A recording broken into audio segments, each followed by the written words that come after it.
Everyone, this is यतिका Bansal, your maths educator. आज मैं आप सबके लेके आई हूँ क्लास 10th मैथ्स का मल्टीपल चॉइस क्वेश्चन, जिसमें हम करेंगे टोटल 10 क्वेश्चंस कवर। अब आप अगर वीडियो आप देखोगे तो उसके बाद आपको ये नहीं कि क्वेश्चन देखा है सोल्यूशन भी देखना स्टार्ट कर दो। नहीं, क्वेश्चन देखा, पोस्ट वीडियो, उसके बाद आप खुद सोल्यूशन को ट्राई करो। और हाँ, एक बार ध्यान रखना कि स्टार्टिंग से आपकी स्पीड क्या रहे, तेज रहे, जिसकी वजह से आप जल्द से जल्द क्या कर सको, क्वेश्चन को सॉल्व कर सको। तो स्टार्ट करते हैं हमारा आज का लेक्चर, जिसमें फर्स्ट बात करते हैं पहले फर्स्ट क्वेश्चन की। ठीक है, ओके। तो अगर हम बात करें इस क्वेश्चन की, प्रोबेबिलिटी चैप्टर से लिंक है।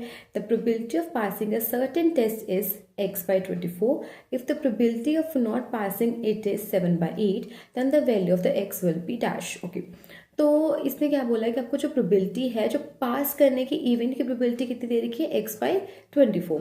अगर हम उसकी बात करें कि उसका जो प्रोबेबिलिटी है जो टेस्ट को पास नहीं करता, तो उसकी प्रोबेबिलिटी कितनी है, 7/8। आपको क्या फाइंड करना है, x फाइंड करना है। तो अगर इसमें हम बात करते हैं कि अगर x की बात करें तो सोल्यूशन के पहले इवेंट को लेट करते हैं। ये आपके पास कोई भी इवेंट है, वो क्या है, जो टेस्ट पास करता है। तो इवेंट आपके पास क्या है, पासिंग द टेस्ट। अब टेस्ट को पास कर लिया, और ई डैश क्या होगा, जिसको हम क्या बोलते हैं, complementary event. Clear, that means not passing the test. अब हमें ना प्रोबेबिलिटी दे रखी है, मतलब जो टेस्ट पास करता है उसकी प्रोबेबिलिटी भी गिवन है, और जो टेस्ट पास नहीं करता उसकी प्रोबेबिलिटी भी गिवन है। तो अगर प्रोबेबिलिटी की बात करें ई इवेंट की, दैट मीन जो टेस्ट पास करता है उसकी प्रोबेबिलिटी कितनी गिवन है, x/24। ऐसे ही प्रोबेबिलिटी हमें किसकी गिवन है, जो टेस्ट पास नहीं करता उसकी प्रोबेबिलिटी कितनी गिवन है, 7/8। एंड वी नो कि अगर कोई भी इवेंट है उसके होने की और उसके जो ना होने की जो प्रोबेबिलिटी, उन दोनों का सम कितना बनता है, 1। दैट मीन्स प्रोबेबिलिटी ऑफ कोई भी इवेंट अक्कर होने की और प्रोबेबिलिटी कोई भी इवेंट के ना होने की, उन सबका सम को क्या रहता है, 1। ये आपको पता होना चाहिए था। अब बस क्या करना है, इसमें आपको वैल्यूज को फिल करना है कि जो पास होने की प्रोबेबिलिटी कितनी है और जो जो पास नहीं है उसकी प्रोबेबिलिटी कितनी है। वैल्यूज फिल करते हैं। जो आपके पास प्रोबेबिलिटी यहाँ पे ठीक है, ओके। तो प्रोबेबिलिटी होने कितनी है, x/24, ना होने की 7/8 इज इक्वल्स टू 1। बस हमें क्या करना, वेरिएबल को सेपरेबल करना है। तो x/24 is equals to 1 minus 7/8। इसका क्या लेते हैं, एलसीएम, विच इज 8 माइनस 7/8। आपके पास क्या बनेगा, x/24 1/8। इसको सॉल्व करते हैं, क्रॉस मल्टीप्लाई कर देते हैं। ठीक है, 8x is equals to 24। x की वैल्यू कितनी आई, 24/8। तो कटिंग करके आपका x कितना निकला, 3। दैट मीन्स ऑप्शन आपके पास क्या हुआ, option number B. Clear, that means आपने ये समझा इसके अंदर कि जो प्रोबेबिलिटी है पास करने की और प्रोबेबिलिटी ना पास करने, प्रोबेबिलिटी पास करने की, ना पास करने की, तो उनकी प्रोबेबिलिटी का सम क्या होता है, 1। जैसे नेक्स्ट क्वेश्चन पे चलते हैं। नेक्स्ट क्वेश्चन आपका स्टार्ट चैप्टर का। ओके, तो कंसीडर द फॉलोइंग डेटा। आपको गिवन है डेटा जिसमें आपको क्लासेस भी गिवन है, फ्रीक्वेंसी भी गिवन है। The difference of the upper limit of the median class and the lower limit of the model class. Okay, that means आपको इस क्वेश्चन में ना दोनों निकालने की बात कर रहे हैं, मीडियन क्लास भी और मॉडल क्लास भी। एक काम करते हैं, पहले दोनों ना निकाल के रख लेते हैं, उसके बाद देखते हैं कि अपर लिमिट किसकी बात कर रहे हैं, लोअर लिमिट। ठीक है, पहले एक काम करते हैं, टेबल को कॉपी करते हैं।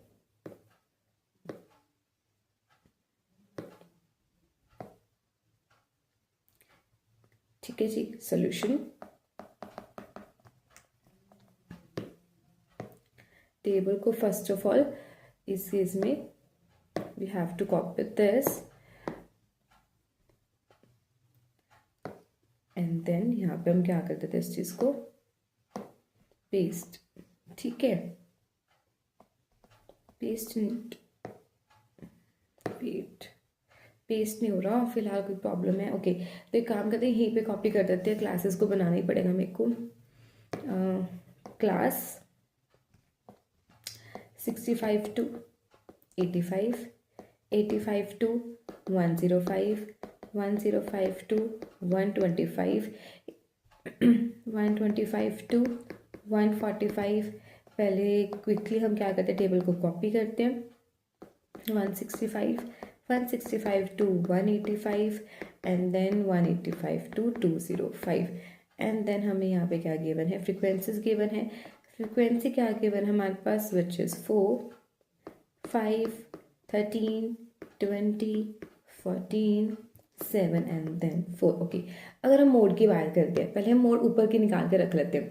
इसने बोला आपके पास कि मॉडल क्लास निकालना है। मॉडल क्लास कैसे निकालते हैं, जो गिवन डेटा है ना उसमें जो हाईएस्ट फ्रिक्वेंसी पहले वो ढूंढते हैं। हाईएस्ट फ्रिक्वेंसी अगर आप ढूंढोगे, ये रही आपके पास क्या है, हाईएस्ट फ्रिक्वेंसी है, ये रही आपके पास हाईएस्ट फ्रिक्वेंसी। अगर मैं हाईएस्ट फ्रिक्वेंसी की बात करूँ, कौन से ब्लॉक में आ रहा है, हाईएस्ट फ्रिक्वेंसी आ रहा है आपका किस इंटरवल में, this one which is 125 to 145। That means आपके पास मॉडल क्लास क्या निकला, मॉडल क्लास आपके पास निकला 125 टू 145। क्लियर, मॉडल क्लास निकालते क्या, सबसे इजी है मॉडल क्लास निकालना। जो भी आप गिवन डेटा है ना उसके हाईएस्ट फ्रिक्वेंसी ढूंढ लो, जो हाईएस्ट फ्रिक्वेंसी का इंटरवल है वो क्या बन जाएगा आपका मॉडल क्लास। क्लियर, अब मेन टारगेट क्या है, मीडियन क्लास निकालना। अब मीडियन क्लास निकालते हैं। अब मीडियन क्लास निकालने के लिए पहले आपको क्या निकालना पड़ेगा, CF निकालना पड़ेगा। CF निकाल के रखते हैं। अब CF कैसे निकालते हैं, फर्स्ट टर्म को हम क्या करते हैं, कॉपी एंड देन यहाँ से add, like same process Gauss on. तो 4 प्लस 5 9, 9 प्लस 13 22, 22 प्लस 20 42, 42 प्लस 14 56, 56 और 7 63, 63 प्लस 4 67। और चेक करने का मैं ऑलरेडी बता चुकी हूँ, चेक करने का वे क्या होता है, विच इज़ आपको सारे फ्रिक्वेंसीज को अगर आप ऐड करोगे तब भी आपके पास कितना आएगा, 67।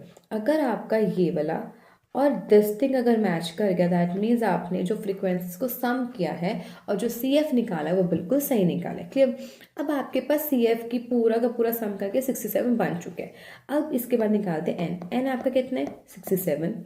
n/2 कितना निकलेगा, 67/2। अगर हम इसको पॉइंट में कन्वर्ट करते हैं तो कितना निकलेगा, 3 6 अगेन 3.5। अब ये चेक करो कि जो 33.5 है वो CF में क्या लाई कर रहा है।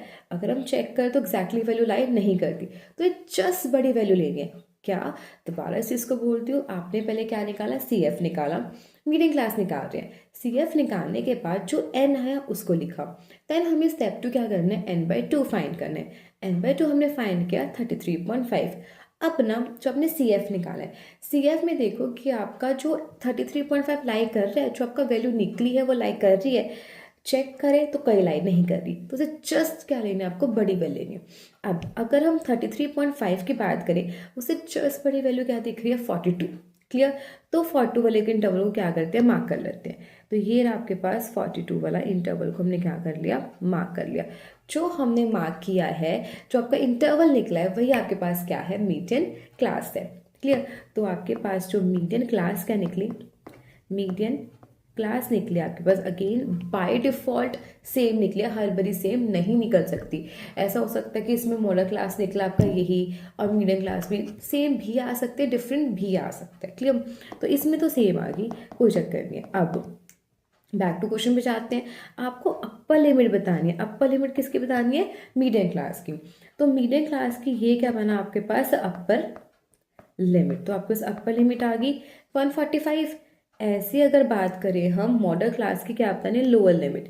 लोअर लिमिट होगी ये आपकी मॉडल क्लास जो हमने पहले निकाल रखे हैं, ये हो गया आपके पास लोअर लिमिट। अब क्या करना है, निकाल तो हमने लिया मीडियम क्लास भी, मॉडल क्लास भी, लोअर लिमिट, अप्पर लिमिट। अब उनका क्या करना, आपको यहाँ पे डिफरेंस करना है। दैट मीन्स आपको डिफरेंस करना है, किसका डिफरेंस करेंगे हम, upper limit of median class minus lower limit of model class. ये आपको ऑलरेडी क्वेश्चन में बता रखा है कि आपको डिफरेंस मतलब डिवाइड माइनस करना है, किसके साथ माइनस करना है, मीडियम क्लास का अपर लिमिट और जो मॉडल क्लास की लोअर लिमिट, उन दोनों को क्या करना है, माइनस करना है। तो हमने अपर लिमिट ऑलरेडी निकाल रखे विच इज 145, लोअर लिमिट भी निकाल चुके हैं विच इज कितनी आई थी 125। इन दोनों को माइनस करते तो कितना बनेगा आपके पास 20। फाइनली आपके पास डिफरेंस कितना आया 20। Option number C answer. Clear. तो दैट मीन्स दोनों क्वेश्चंस क्या थे, इजी थे, बस बेसिक कंसेप्ट का क्या कर रखे हैं, यूज कर रखे हैं, और वो बस हमें क्या करना है, ध्यान से उस कंसेप्ट को यूज करना है। क्लियर। ओके, थर्ड क्वेश्चन की अगर बात करते हैं तो मैं दोबारा से बोलती हूँ, क्वेश्चन आ गया तो मेरे सॉल्व करने से पहले आप उस चीज़ को सॉल्व करो, पोज करो वीडियो को, देखो आपका आंसर क्या है, देन उस चीज़ को क्या करो, मैच करो। क्लियर। ओके, देन हमने बोला कि सिलेंडर है, सिलेंडर की हमें हाइट भी गिवन है, रेडियस जो आपको वेरिएबल के फॉर्म में गिवन है। ओके, तो सिलेंडर गिवन है हमें, सिलेंडर गिवन है जिसकी हमें यहाँ से लेके ये क्या बना आपके पास, रेडियस, और रेडियस टू रेडियस आपका क्या बनता है, एच है। क्लियर। दैट मीन्स आपको height and radius of cylinder given है एच एन आर। अब उसने पता क्या बोला कि अगर इसको हमने क्या कर दिया, कट कर दिया, एक काम करते हैं, इसको एक मिनट ना उठा के रखते हैं यहाँ पे, ठीक है। चलो अब एक काम करते हैं, इसको इस डायग्राम ने क्या किया, इसको ना कट कर दिया, बिल्कुल ही सेंटर वाले पार्ट से क्या कर दिया, सिलेंडर को कट कर दिया। ओके, मिडल पार्ट, जैसे बोला मिडल पार्ट से क्या कर दिया, सिलेंडर को कट कर दिया। दैट मीन्स अब इसकी फिगर कुछ ना कुछ ऐसे बनेगी, लाइक ये ऊपर पोर्शन ऐसे था, जहाँ से हमने क्या कर दिया, इस चीज़ को, पोर्शन को हमने क्या कर दिया, यहाँ से सेपरेट कर दिया। सी अगर हमें सेपरेट कर रखे हैं तो रेडियस तो सेम ही रहेगा ना। अगर ऊपर वाला सर्कुलर है, नीचे वाला सर्कुलर है, बिल्कुल सेंटर से कट करते हैं तो आपका जो बेस से कट हो रहा है उसका जो रेडियस रहेगा, इसका रेडियस आपका क्या रहने वाला है, आर ही रहने वाला है। बट फर्क किस में आएगा, आपका हाइट में फर्क आएगा। रीजन बिकॉज आपका ये पॉइंट यहाँ मार्क देखो एक बारी, ये आपका पॉइंट और ये आपका पॉइंट, पॉइंट से पॉइंट आपका क्या बनता है, एच बनता है। अगर मैंने बिल्कुल ही सेंटर वाले पार्ट से उसको क्या कर दिया, कट कर दिया, दैट मीन्स इस वाले पार्ट से, तो ये हाफ पोर्शन कितना कहलाएगा, h/2, और नीचे वाला पोर्शन भी क्या होगा आपके पास, h/2। तभी तो h/2 प्लस h/2 करके पूरा क्या बनेगी, सिलेंडर की हाइट बन जाएगी। क्लियर। दैट मीन्स आपका ये यहाँ से लेके यहाँ तक आपका क्या ट्रीट होगा, h/2। दैट मीन्स आपको जो हमने सिलेंडर को कट कर रखा है उसके डायमेंशन निकल चुके हैं। रेडियस क्या निकला, ये रहा आपके पास, रेडियस सेम ही है विच इज आर, बट आपके पास हाइट में वेरिएशन आई है। हाइट इस पर ही आपकी क्या निकली है, h/2। अब आपको बोला क्या फाइंड करना है, volume of the remaining part of cylinder. That means आपको वॉल्यूम फाइंड करना है। ओके, अगर हम बात करते हैं वॉल्यूम ऑफ सिलेंडर का formula, pi r square h. Clear. Answer आपका पाई के फॉर्म में तो वैल्यूज नहीं ओपन करेंगे, पाई का पाई है, आर आपका बाय डिफॉल्ट इस पर भी सेम ही है, बट किस में फर्क आया, एच में फर्क आया। तो एच इस पर ही कितना है, h/2। ओपन करते हैं, पाई आर स्क्वायर h/2, और सिंप्लीफाई नहीं कर सकते तो ऑप्शन क्या बैठा है इसमें, ऑप्शन नंबर बी। क्लियर। ध्यान देने से क्वेश्चन ईजी था, बस थोड़ा सा यूज हुआ है कॉन्सेप्ट्स का। देन करते हैं question number 4। Question number 4 chapter 1 से है। अगेन डायरेक्ट फॉर्मूला यूज हो रहा है। अगर आपको इसमें फॉर्मूला पूरा का पूरा याद है, क्वेश्चन 1 मिनट भी नहीं लगाएगा क्वेश्चन को सॉल्व करने के लिए, ठीक है। जो हमने 3 क्वेश्चन किए ना अभी तक, बहुत ईजी क्वेश्चन है, बहुत ईजी है, बस हार्डली ना उसको सॉल्व करने में 2 मिनट या 1 मिनट से कम लग रहा है। बट वो तो मैं आपको समझा रही हूँ, जो स्टेप बाय स्टेप चीज़ें चल रहा है, टाइम लग रहा है। अगर आप इसको सॉल्व करोगे 1 मिनट 2 मिनट ज़्यादा क्वेश्चन में टाइम नहीं लगने वाला। सिमिलरली ये क्वेश्चन की बात है, हमें क्वेश्चन में क्या गिवन है, HCF। हमें HCF ऑफ 2 नंबर्स गिवन है 23। सिमिलरली एंड देयर एलसीएम, जो भी 2 नंबर्स हैं उनका एलसीएम कितना गिवन है, 1449। और एक नंबर है, 1 नंबर को हम मानते हैं ए, लेट करते हैं 1 number B x, and other number के काम करते हैं y मान लेते हैं। अदर नंबर को हमने क्या माना, y।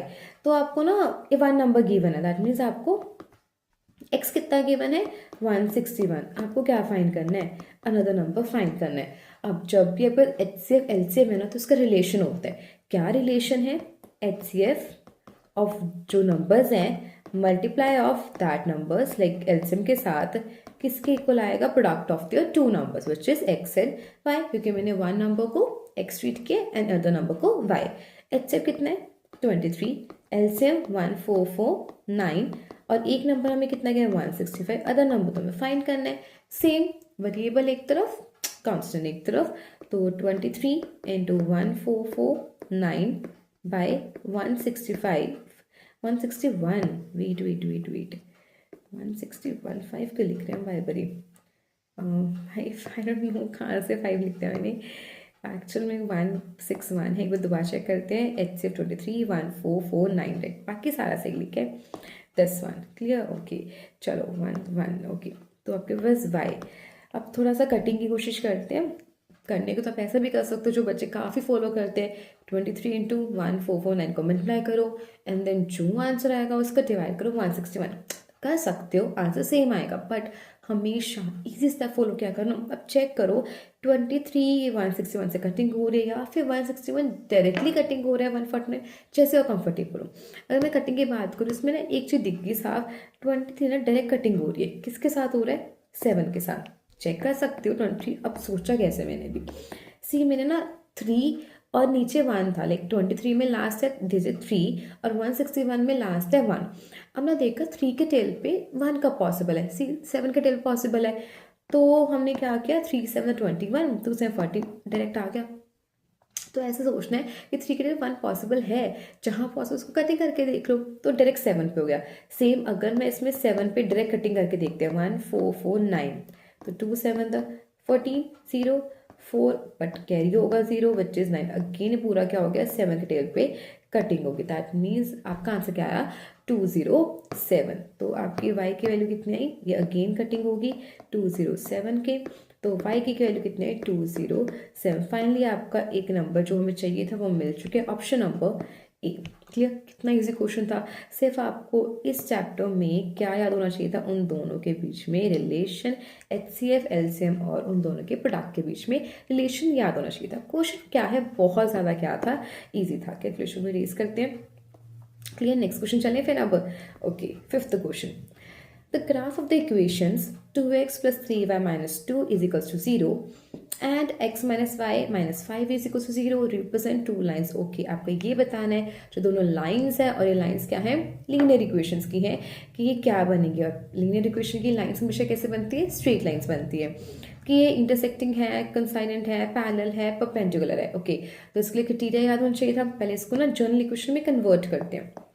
जनरल इक्वेशन क्या थी, एक फर्स्ट ऑफ ऑल इक्वेशन जो गिवन इक्वेशन है, फिर इसको क्या करते हैं, कॉपी करते हैं ना, x माइनस वाई।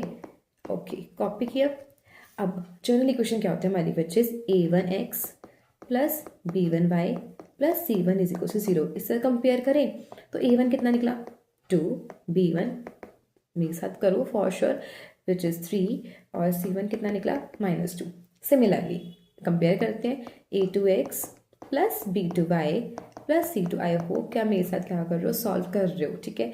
ओके, तो a2 कितना है 1, b2 कितना है -1, c2 कितना है -5। अब चेक करें कंडीशंस। कंडीशंस क्या थी, a1 बाई a2, ऐसे b1 बाई b2, ऐसे c1 बाई c2। देखते हैं कौन किसके इक्वल आ रहा है, किसके इक्वल नहीं आ रहा। ओके, a1 बाई a2, चलो जी 2 बाई 1 विच इज 2। ऐसे ही b1 बाई b2 चेक करते हैं, which is 3 by -1 which is -3।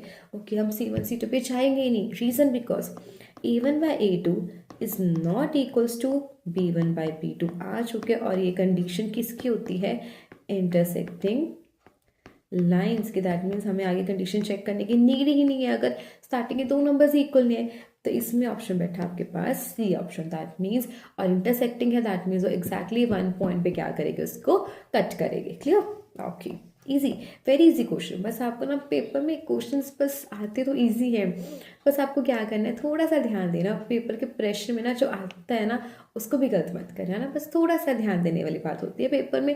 और कैलकुलेशन की स्पीड तेज होनी चाहिए स्टार्टिंग से, और कॉन्फिडेंस होना चाहिए अपनी कैलकुलेशन पे, और तो कुछ भी नहीं है इसमें। Okay, question number 6, if x is equals to -2 is a root that means किसकी बात कर रहा है, उसका हमें जीरोस गिवन है। Clear, this equation find the value of a। Okay, zeros है, दैट मीन्स रूट है, वो पर्टिकुलर इक्वेशन को क्या करेगा, सेटिस्फाई करेगा। दैट मीन्स आपको x की जगह क्या करना है, इस वैल्यू को पुट करना है, और आपका a आ जाएगा। क्लियर, ओके, तो इसको मैं होमवर्क के लिए दे दूँ आपको, और इसका आंसर मेरे को फॉर श्योर कमेंट सेक्शन में बता देना कि क्वेश्चन नंबर 6 का आंसर क्या है। वेरी इजी क्वेश्चन है, हिंट मैंने आपको दे दिया, और मैं यहाँ पे लिख भी देती हूँ। हिंट क्या है, गिवन इक्वेशन को 2x³ plus 3ax plus 2 is equals to 0 है। अगर x इक्वल्स टू -2 है, क्या है वो, is a root of this equation, जो आपके पास इक्वेशन है, जब भी रूट्स गिवन है, जीरोस गिवन है, दैट मीन्स वो इसको क्या करेगा, सेटिस्फाई करेगा। बस आपको क्या करना है, एक्स की जगह वैल्यू पुट करनी है, वेरिएबल, इसमें अब क्या फिट होगा, ए, सॉल्व करो, आंसर बताना है। ये आपके लिए मैं क्या कर रही हूँ, होमवर्क ट्रीट है। क्लियर? इसका आंसर आपको मेरे सेक्शन में बताओगे कि क्वेश्चन नंबर 6 का आंसर क्या आया है। क्लियर? नेक्स्ट करते हैं 7th question. Okay, AP chapter का, इन एन एपी इफ ए आपको गिवन है, दैट मीन्स आपको फर्स्ट टर्म गिवन है, ए एन गिवन है 20 और आपको एस एन भी गिवन है 399। आपको क्या फाइंड करना है, एन की वैल्यू फाइंड करनी है। ओके, तो एस एन की अगर बात करें तो एस एन के ना 2 फार्मूलाज होते हैं। एक बार सोचते हैं एस एन के 2 फार्मूलाज क्या है, एक बार मैं लिख भी देती हूँ एस एन की, फिर चेक करते हैं कौन सा फॉर्मूला लगाना ईजी है। क्लियर? एक होता है आपके पास दिस वन एस एन का फॉर्मूला, एक और होता है आपके पास which is S N is equals to N by 2 A plus A N.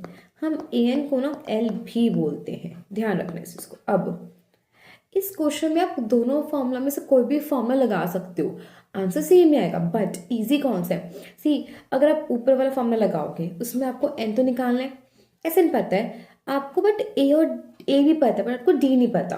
तो आपको क्या करना पड़ेगा, एस एन को सॉल्व करना सेपरेटली, और आपको ए एन है जो इसको भी ओपन अप करना पड़ेगा। अब ए एन का फॉर्मूला क्या होता है, A N is equal to A plus N minus 1 D, इसको भी ओपन करना पड़ेगा। इतनी मेहनत करनी क्यों है, हम लास्ट वाला फॉर्मूला भी तो लगा सकते हैं।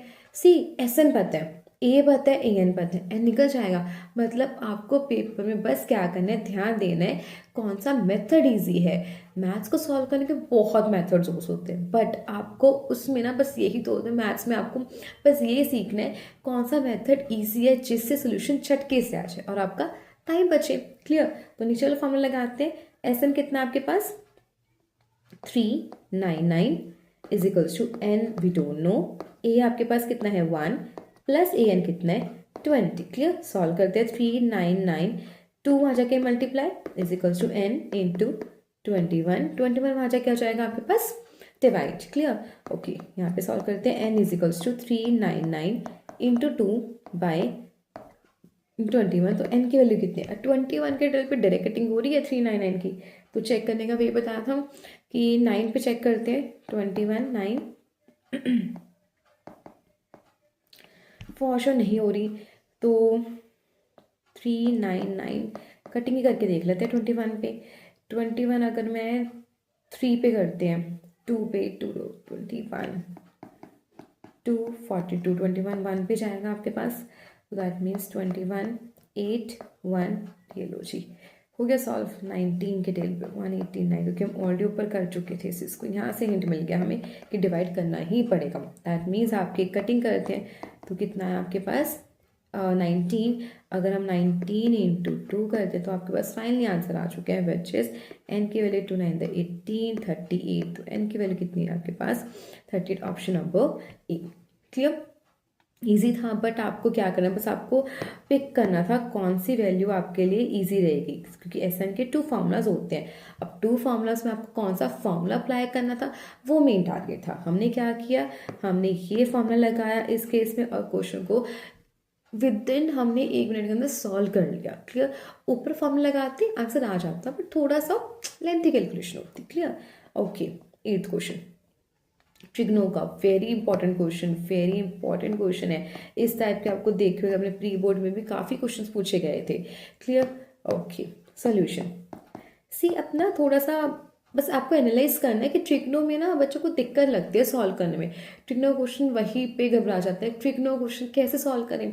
आपको बस क्या करना है, एनालाइज करना है। हमेशा एक बात बोलती हूँ, क्वेश्चन ना खुद हिंट देता है करना क्या है, आपको बस क्या करना है, उसकी थोड़ी सी आवाज़ सुन लेनी है कि क्वेश्चन की, और किसी की नहीं, क्वेश्चन की आवाज़ सुन लेनी कि वो क्या बोल क्या रहा है। और सुनोगे कैसे, जब उसको थोड़ा सा क्या करोगे, एनालाइज करोगे कि वो बोल क्या रहा है। गिवन को देखो, जो फाइंड करना है, टू प्रूफ करना है, उस पर ध्यान दिया करो। क्लियर? ओके, तो काम करते हैं, गिवन लिखते हैं, sine A plus sine square A is equals to 1। ठीक है, ये आपको गिवन है, फाइंड करना है cos square plus cos 4। Okay, तो ना जब भी आपको स्क्वायरिंग की दिख गया, चाहे वो साइन स्क्वायर है, कॉस स्क्वायर है, सीकेंड स्क्वायर को सीकेंड स्क्वायर, उसमें एक बात दिखती है विच इज़ आइडेंटिटी। तो आइडेंटिटीज का खेल होता है सारा। एक काम करते हैं, अगर मैं ना इस साइन स्क्वायर को वहाँ शिफ्ट कर दूँ, अगेन मैंने क्या बोला, आइडेंटिटी होते which is sine square A plus cos square A is equals to 1। Okay, तो साइन ए कितना है आपके पास, कॉस स्क्वायर ए। हमने क्या किया, इसमें पूरे में हमने क्या लगाई, आइडेंटिटी लगाई। क्लियर, आइडेंटिटी का खेल। अब कॉस का तो आ चुका है, कोस फोर किसी एंगल से बन नहीं सकता, बट फोर को बना तो सकते हैं, स्क्वायर आ चुके हैं, एक और स्क्वायर चाहिए तब तो फोर बन जाएगा। दैट मीन्स क्या करें, स्क्वायरिंग बोथ साइड कर दें।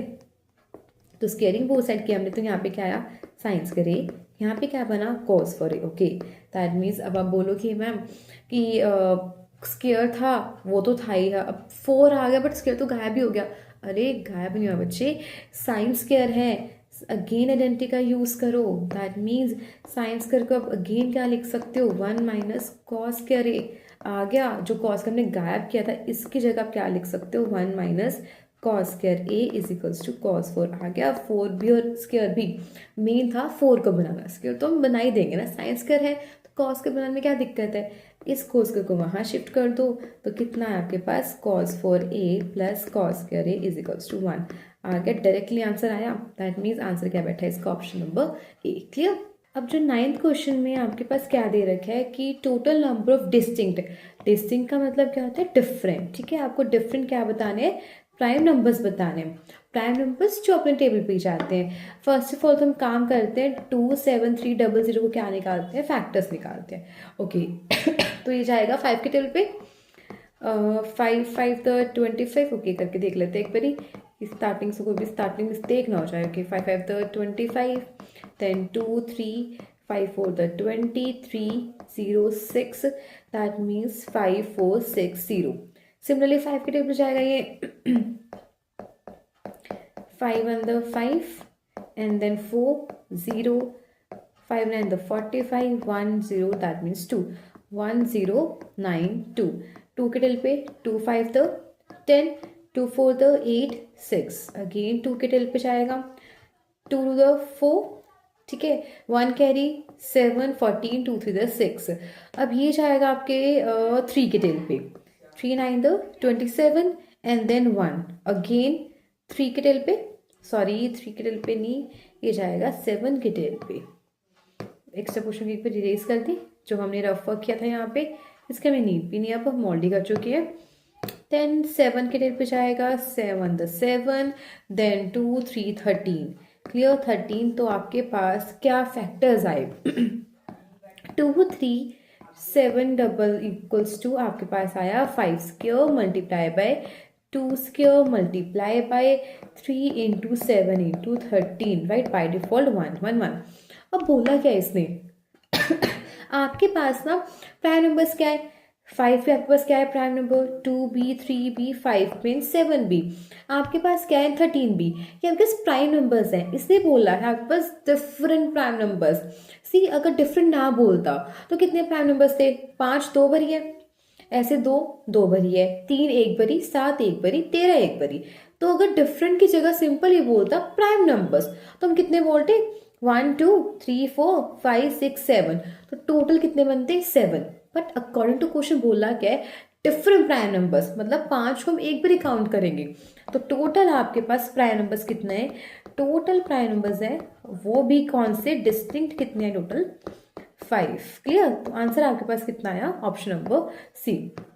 डिस्टिंक्ट समझ में आ गया, डिस्टिंक्ट मतलब ये जैसे 5 को एक बार काउंट करना, एक्चुअली में 5 2 टाइम्स है, बट 5 को एक बार काउंट करना क्योंकि डिस्टिंक्ट बोल रहे हैं, डिस्टिंक्ट मतलब डिफरेंट की बात कर रहे हैं। 2 को एक बार काउंट करना है, 3 को 7 को एंड 13 को, तो आपके पास टोटल प्राइम नंबर्स कितने हैं, डिस्टिंक्ट विच इज 5। क्लियर, तो आंसर आ गया option number C. Next question easy था, बस थोड़ा सा ध्यान देना क्या क्वेश्चन क्या बोल रहे हैं। क्वेश्चन बहुत अच्छे हैं, नेक्स्ट बहुत अच्छे है बट ईजी है। हाँ कैलकुलेशन इसकी थोड़ी सी लॉन्ग जाने वाली है, पर ध्यान दोगे ना कैलकुलेशन बहुत ईजी रहेगा। When the sun altitude changes from, okay that means हमारे यहाँ पे सन रहेगा, जहाँ पे मैं इसमें लाइंस निकाल रही हूँ जैसे बचपन में बनाते थे छोटी सी डायग्राम। अब सन है ना, सन है और यहाँ पे एक टावर की बात कर रहे हैं। क्लियर, तो सन से ना 2 एंगल्स बन रहे हैं हमारे पास, हमने 2 एंगल्स बनाए, एक काम करते हैं अच्छे से डायग्राम बनाते हैं, फिर इसको रेस करते हैं। सन यहाँ पे पॉइंट है, टावर स्ट्रेट बनाने की कोशिश करते हैं, तो ये रहा आपके पास, oh my god, wait, point and then हो जा स्ट्रेट, हो गया ना स्ट्रेट, ओके दैट्स जादू। ठीक है, ओके अगेन हमने यहाँ बनाई एंड देन हमने यहाँ बना दी। इसको एक बार क्या करते हैं, ज्वाइन करते हैं। डायग्राम क्यों अच्छी बन रही, बनाते हैं, कोशिश करते हैं अच्छी डायग्राम बनाने की। पॉइंट हमने लिया सन को, टावर स्ट्रेट, ओके गुड, पहले से बेटर है। ओके तो अब हमने क्या किया, हम यहाँ पे वो ना एंगल्स चेंज हो रहे हैं, एंगल चेंज और एक ही एंगल और एक ही एंगल क्यों बनाया, क्योंकि उसे बोल रखा है सन से। तो बाय डिफॉल्ट हमें ये बस समझ आ गया कि सन की बात कर रहे हैं, सन से एंगल्स बन रहे हैं, तो बाय डिफॉल्ट क्या बनने वाले, डिप्रेशन बनने वाले, एलिवेशन की बात नहीं कर रहा। तो एक एंगल आपके पास कितना 30 डिग्री का, एक एंगल आपके पास 60 डिग्री का, क्लियर। तो ये आपके पास क्या रहेगा कॉमन, लाइक ओरिजिन, ठीक है जी, ये क्या आपके पास रहेगा ओरिजिन।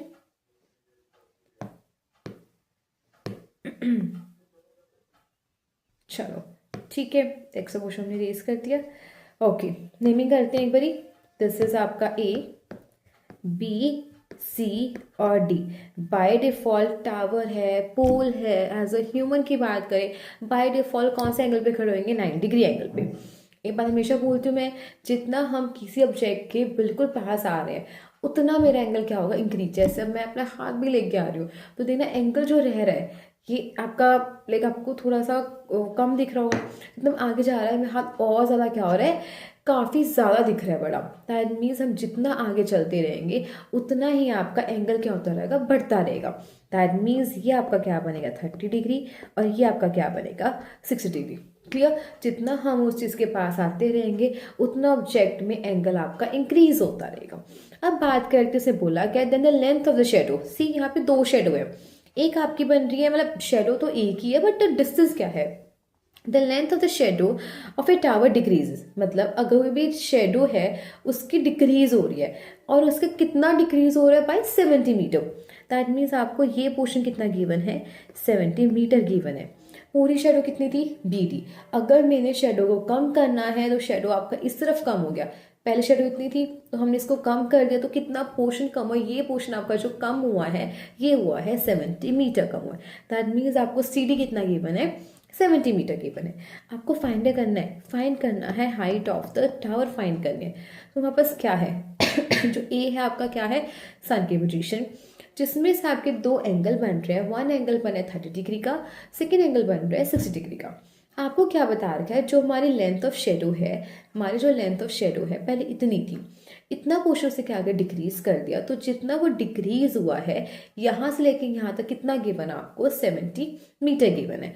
आपको फाइंड करना है, आपको फाइंड करना है height of the tower, okay clear.